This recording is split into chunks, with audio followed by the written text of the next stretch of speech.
Hi, this is Rebecca Balcarso. Glad to have you here. Let's talk about a poem that I really like called Secretary Chant. It's by Marge Piercy. She's an American poet and activist. You'll find her online easily.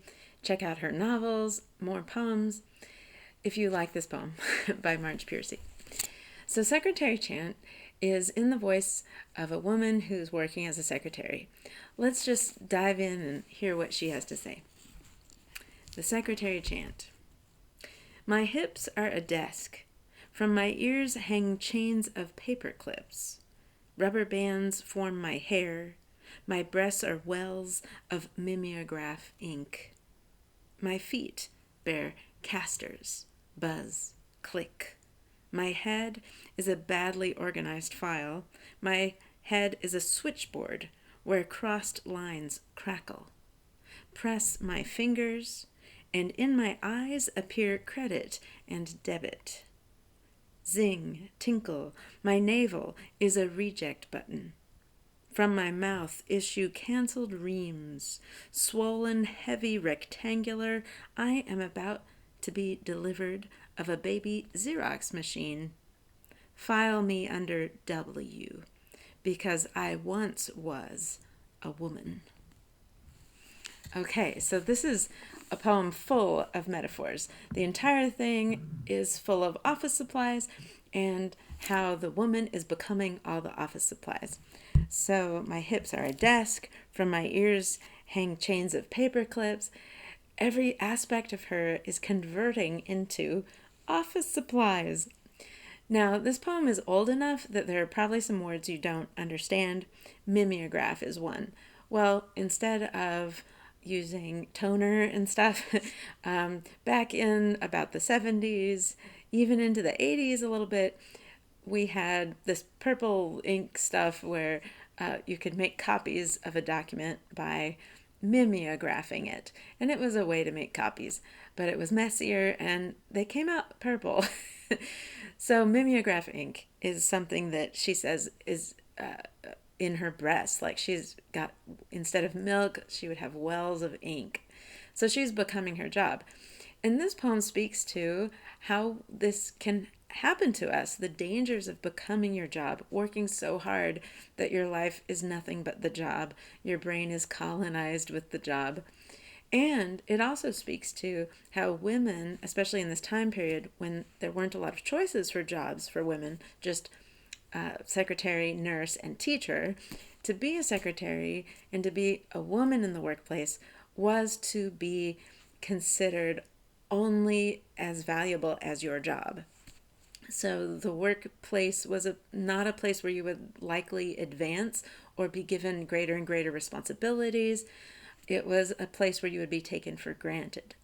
The famous classic now movie 9 to 5 shows women who are secretaries who are totally taken for granted, dehumanized, just harassed by their boss. And that's the kind of environment that this secretary in the poem is living in. Okay, so are there any other vocabulary problems? You probably know what paper clips are. Casters. This is referring to the wheels on a chair. So instead of the casters, wheels on the chair, she says that there are wheels on her feet. So she's becoming an office chair, or her feet are becoming wheels for the office chair. She says, my head is a badly organized file. My head is a switchboard where crossed lines crackle. A switchboard was a literal board with lots of little holes where you could connect one phone line to another. So to connect a phone call, you would take it from one actual physical wire to plug into some other spot, and this would make the phone calls directed to the proper person. So your job, if you were a switchboard person, was to make sure the right calls are getting connected to the right people. And she says that her head has just become a switchboard. So it's as if she's becoming a machine. Do you ever feel like that in your job? Okay, what else? My navel is a reject button. There used to be a button kind of like that. We could think of it as a delete button. And she says that canceled reams come out of her mouth. She's talking about reams of paper or reams of receipts, paper receipts. And these are just flowing out of her mouth. So again, she's just nothing but the office. She's become the office. And the most interesting part of this poem is something that does not show up very well on video. She says, file me under W because I once was a woman. And you have the repetition of once was woman. And in the poem, the word once is spelled with a W.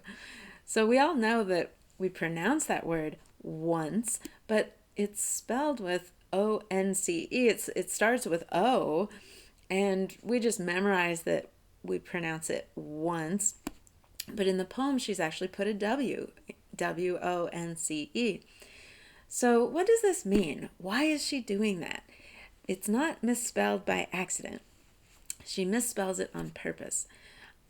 My personal idea is that even the word once is being changed. The same way that the woman, the secretary, is being changed to fit into the workplace.